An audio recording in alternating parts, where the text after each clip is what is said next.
بسم اللہ الرحمن الرحیم۔ ناظرین، آج کی ویڈیو میں ہم بیان کریں گے حضرت سیدنا ابو بکر صدیق رضی اللہ تعالی عنہ کی ولادت کے حوالے سے، اور حضرت ابو بکر صدیق رضی اللہ تعالی عنہ کا زمانہ جاہلیت کیسا تھا، اور اس کے ساتھ ہم یہ بھی بیان کریں گے کہ حضرت ابو بکر صدیق رضی اللہ تعالی عنہ کیسے اسلام لے کر آئے، اور آخر میں ہم حضرت ابو بکر صدیق رضی اللہ تعالی عنہ کی جرأت اور بہادری اور آپ کی شجاعت کے حوالے سے بیان کریں گے، اور اس کے ساتھ یہ بھی بتائیں گے کہ حضرت ابو بکر صدیق رضی اللہ تعالی عنہ یہ حضور صلی اللہ علیہ وآلہ وسلم کے ساتھ ساری زندگی کیسے رہے۔ انہوں نے اپنی ساری زندگی جب سے اسلام لائے حضور صلی اللہ علیہ وآلہ وسلم کے شانہ بشانہ کیسے گزاری۔ تو سب سے پہلے ہم حضرت ابو بکر صدیق رضی اللہ تعالی عنہ کی ولادت کے حوالے سے بیان کریں گے۔ حضرت ابو بکر صدیق رضی اللہ تعالی عنہ یہ حضور صلی اللہ علیہ وسلم سے 2 سال کچھ ماہ پہلے پیدا ہوئے۔ نبی پاک صلی اللہ علیہ وسلم نے حضرت ابو بکر سے پوچھا ابو بکر مجھے یہ تو بتا، تو مجھ سے بڑا ہے یا میں تجھ سے بڑا ہوں؟ تو حضرت ابو بکر صدیق رضی اللہ تعالی عنہ نے کیا خوب جواب دیا۔ انہوں نے کہا یا رسول اللہ صلی اللہ تعالی علیہ وآلہ وسلم، مرتبے میں تو آپ ہی بڑے ہیں لیکن عمر میں بڑا ہوں۔ تو یہ دیکھیں کہ سیدنا ابو بکر صدیق رضی اللہ تعالی عنہ کا حضور صلی اللہ علیہ وآلہ وسلم سے محبت کا انداز، اور یہ بھی جان لیں کہ حضرت ابو بکر صدیق رضی اللہ تعالی عنہ کا زمانہ جاہلیت کیسا تھا۔ حضرت ابو بکر صدیق رضی اللہ تعالی عنہ نے زمانہ جاہلیت اور اسلام، یعنی جاہلیت کے زمانے میں اور اسلام کے زمانے میں، دونوں زمانوں میں کبھی حضرت ابو بکر صدیق نے شعر نہیں کہا، اور آپ نے اور حضرت عثمان غنی رضی اللہ تعالی عنہما نے زمانہ جاہلیت میں ہی شراب پینا چھوڑ دی تھی، یعنی اسلام میں بھی شراب کے قریب نہیں گئے اور جاہلیت کے دور میں بھی آپ اسلام کے قریب نہیں گئے۔ یہ تھا ان کا زمانہ جاہلیت۔ اور پھر صحابہ اکرام رضوان اللہ تعالی علیہم اجمعین کے مجمع میں حضرت ابو بکر صدیق رضی اللہ تعالی عنہ سے پوچھا گیا کہ آپ نے جاہلیت میں کبھی شراب پی تھی؟ تو آپ نے فرمایا نعوذ باللہ، یعنی شراب پینے سے میں خدا سے پناہ چاہتا ہوں۔ صحابہ اکرام نے پھر پوچھا کہ آپ نے زمانہ جاہلیت میں کبھی شراب پی تھی؟ حضرت ابو بکر سے پھر سوال کیا آپ کیوں نہیں پیتے تھے؟ تو آپ نے فرمایا میں اپنی آبرو کو بچاتا تھا اور اپنی مروت کی حفاظت کرتا تھا، کیونکہ جو شخص شراب پیتا ہے وہ اپنی آبرو اور مروت کو ضائع کر دیتا ہے۔ اور دیکھیں کہ حضرت ابو بکر صدیق رضی اللہ تعالی عنہ کا اسلام لانا، کہ آپ کیسے اسلام لے کر آئے، تو صحیح احادیث میں مروی ہے، صحیح روایات میں مروی ہے کہ آپ نے فرمایا مردوں میں سب سے پہلے حضرت ابو بکر صدیق رضی اللہ تعالی عنہ مشرف با اسلام ہوئے۔ اور اس کے علاوہ دیکھ کہ حضرت ابو بکر صدیق رضی اللہ تعالی عنہ جب سے اسلام لے کر آئے تب سے لے کر حضور صلی اللہ تعالی علیہ وآلہ وسلم کی وفات تک حضور صلی اللہ علیہ وسلم کے شانہ بشانہ کھڑے رہے، اور کبھی بھی آپ صلی اللہ علیہ وسلم سے جدا نہ ہوئے، نہ سفر میں نہ حضر میں۔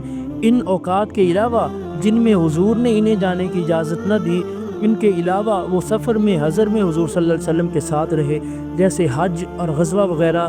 آپ تمام جنگوں میں حضور صلی اللہ علیہ وسلم کے ساتھ شریک ہوئے۔ خدا اور اس کے رسول صلی اللہ علیہ وسلم کی محبت میں اپنے اہل و عیال کو چھوڑ کر حضور صلی اللہ علیہ وسلم کے ساتھ ہجرت کی۔ غار میں آپ ہی حضور صلی اللہ علیہ وسلم کے رفیق تھے، چنانچہ اللہ تعالیٰ نے قرآن مجید میں فرمایا صرف 2 جان سے جب وہ دونوں غار میں تھے اپنے دوست سے فرماتے تھے نہ غم کر، بے شک اللہ ہمارے ساتھ ہے۔ کئی مقامات پر آپ نے حضور صلی اللہ علیہ وسلم کی مدد کی۔ جنگوں میں آپ کے بہت سے کارنمایاں ہیں۔ جنگ احد اور حنین میں آپ ثابت قدم رہے جب تمام لوگ بھاگ گئے تھے، جیسا کہ آپ کی شجاعت میں عنقریب میں بیان کروں گا۔ اور دیکھیں کہ حضرت ابو بکر صدیق رضی اللہ تعالی عنہ کے حوالے سے فرشتوں کا خوشخبری دینا۔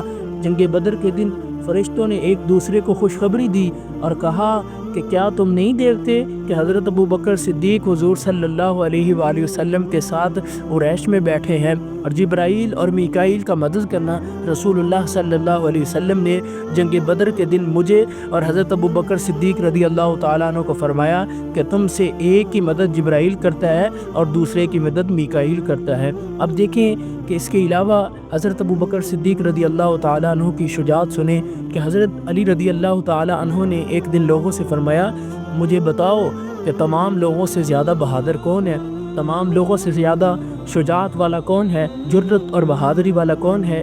انہوں نے کہا آپ نے فرمایا کہ میں تو صرف اس شخص سے لڑتا ہوں جو شجاعت اور بہادری میں میرے برابر ہے، میرا ہم پلہ ہے، یہ کوئی شجاعت نہیں۔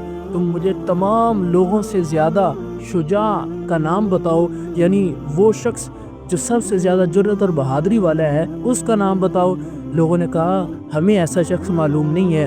آپ نے فرمایا کہ شجاع ترین شخص حضرت ابوبکر صدیق ہیں، کیونکہ یوم بدر میں ہم نے رسول اللہ صلی اللہ علیہ وسلم کے لیے ایک صاحبان سا بنا دیا تھا۔ پھر ہم نے پوچھا یا رسول اللہ صلی اللہ تعالی علیہ وسلم آپ کے پاس کون رہے گا تاکہ مشرکین سے کوئی شر کے ارادے سے آپ کی طرف نہ آ سکے؟ تو بخدا ہم سے کسی کی ہمت نہ پڑی مگر وہ ابوبکر صدیق ہی تھے جو تلوار سونت کر حضور کے سر مبارک کی جانب کھڑے ہو گئے، اور مشرکین میں سے جو شخص بھی حضور کی طرف آتا آپ اس پر حملہ کرتے، اس کے ٹکڑے ٹکڑے کر دیتے۔ بس حضرت ابوبکر صدیق رضی اللہ تعالی عنہ سب سے زیادہ لوگوں میں سے شجاع ہے۔ امام نووی نے فرمایا کہ رسول اللہ صلی اللہ علیہ وسلم فرماتے ہیں کہ حضرت ابوبکر صدیق رضی اللہ تعالی عنہ کی ہم نشینی اور مال سے مجھے سب سے زیادہ فائدہ پہنچا ہے۔ حضرت ابوبکر صدیق رضی اللہ تعالی عنہ کی ہم نشینی اور مال سے مجھے سب سے زیادہ فائدہ پہنچا ہے۔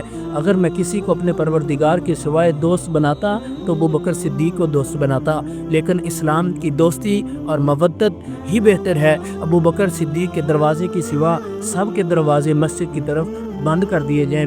حضرت ابوبکر صدیق رضی اللہ تعالیٰ عنہ تمام صحابہ کرام سے قرآن مجید کو زیادہ سمجھتے تھے، کیونکہ حضور صلی اللہ علیہ وسلم نے تمام صحابہ کی موجودگی میں انہیں امام بنایا تھا، اور حدیث شریف میں آتا ہے کہ امامت وہ شخص کرائے جسے قرآن مجید کا سب سے زیادہ علم ہو، اور آپ رضی اللہ تعالی عنہ قرآن کو بھی زیادہ جاننے والے تھے، سنت کا بھی علم سب سے زیادہ تھا، چنانچہ اکثر مرتبہ آپ کی طرف صحابہ نے رجوع کیا